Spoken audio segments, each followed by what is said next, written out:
राम राम राम राम राम राम राम राम राम नारायण नारायण। ओम श्री परमात्मने नमः। अथ चतुर्दशोऽध्याय। अवतरणिका। श्री भगवान ने 13वें अध्याय के अंत में कहा कि ज्ञान चक्षु से क्षेत्र और क्षेत्रज्ञ के भेद को देखने वाला परमात्मा को प्राप्त हो जाता है। अब प्रश्न होता है कि वह ज्ञान क्या है और उसकी क्या महिमा है तथा उस ज्ञान की प्राप्ति का सरल उपाय क्या है। इसका वर्णन करने के लिए 14वें अध्याय का विषय आरंभ करते हैं। बंधन दो से होता है, प्रकृति से और प्रकृति के कार्य गुणों से।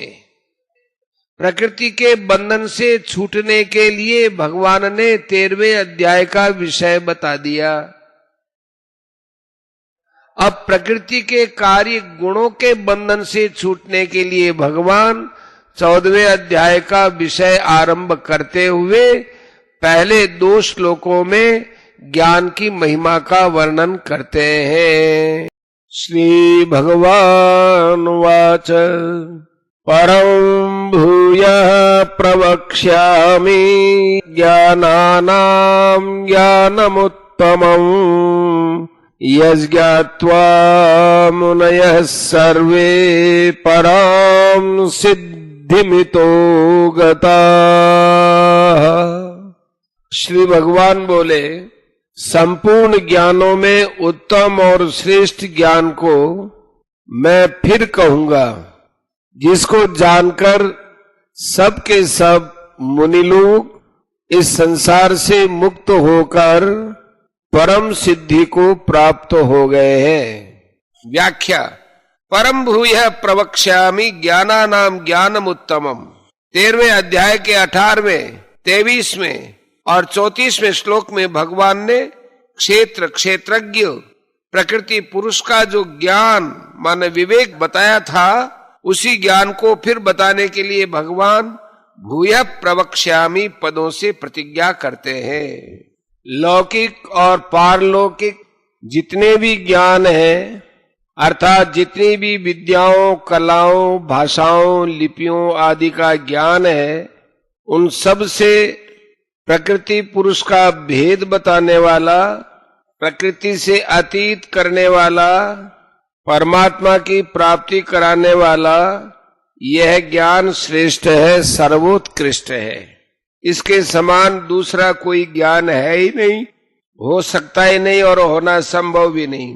कारण कि दूसरे सभी ज्ञान संसार में फंसाने वाले हैं, बंधन में डालने वाले हैं। यद्यपि उत्तम और पर इन दोनों शब्दों का एक ही अर्थ होता है, तथापि जहां एक अर्थ के 2 शब्द एक साथ आ जाते हैं, वहां उनके 2 अर्थ हो जाते हैं। अतः यहां उत्तम शब्द का अर्थ है कि यह ज्ञान प्रकृति और उसके कार्य, संसार, शरीर से संबंध विच्छेद कराने वाला होने से श्रेष्ठ है, और पर शब्द का अर्थ है कि यह ज्ञान परमात्मा की प्राप्ति कराने वाला होने से सर्वोत्कृष्ट है। यज्ञात्वा मुनयः सर्वे परां सिद्धिमितो गताः। जिस ज्ञान को जानकर अर्थात जिसका अनुभव करके बड़े बड़े मुनि लोग इस संसार से मुक्त होकर परमात्मा को प्राप्त हो गए हैं, उसको मैं कहूंगा। उस ज्ञान को प्राप्त करने पर कोई मुक्त हो और कोई मुक्त न हो, ऐसा होता ही नहीं। प्रत्युत इस ज्ञान को प्राप्त करने वाले सब के सब मुनि लोग मुक्त हो जाते हैं, संसार के बंधन से, संसार की परवशता से छूट जाते हैं और परमात्मा को प्राप्त हो जाते हैं। तत्व का मनन करने वाले, जिस मनुष्य का शरीर के साथ अपनापन नहीं रहा, वह मुनि कहलाता है। पराम सिद्धिम कहने का तात्पर्य है कि सांसारिक कार्यों की जितनी सिद्धियां हैं अथवा योग साधन से होने वाली अणिमा महिमा गरिमा आदि जितनी सिद्धियां हैं वे सभी वास्तव में असिद्धियां ही हैं। कारण कि वे सभी जन्म मरण देने वाली, बंधन में डालने वाली, परमात्मा प्राप्ति में बाधा डालने वाली है। परंतु परमात्मा प्राप्ति रूप जो सिद्धि है वह सर्वोत्कृष्ट है, क्योंकि उसको प्राप्त होने पर मनुष्य जन्म मरण से छूट जाता है। परिशिष्ट भाव, ये 14वां अध्याय 13वें अध्याय का ही एक तरह से परिशिष्ट समझना चाहिए। क्षेत्र क्षेत्रज्ञ के विभाग का ज्ञान संपूर्ण लौकिक पारलौकिक ज्ञानों से उत्तम तथा सर्वोत्कृष्ट है। यह ज्ञान परमात्म तत्व की प्राप्ति का रामबाण उपाय है। इसलिए इस ज्ञान को प्राप्त करने वाले सबके सब साधक परमात्म तत्व को प्राप्त हो जाते हैं, मुक्त हो जाते हैं। ज्ञानानाम ज्ञानम उत्तमम पदों का अर्थ है सात्विक राजस तामस ज्ञान से तथा लौकिक पारलौकिक ज्ञान से भी उत्तम आखिरी ज्ञान है।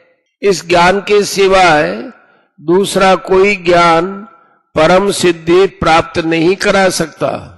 एक परमात्म तत्व के सिवाय कुछ भी नहीं है, ऐसा अनुभव हो जाना ही परम सिद्धि की प्राप्ति है।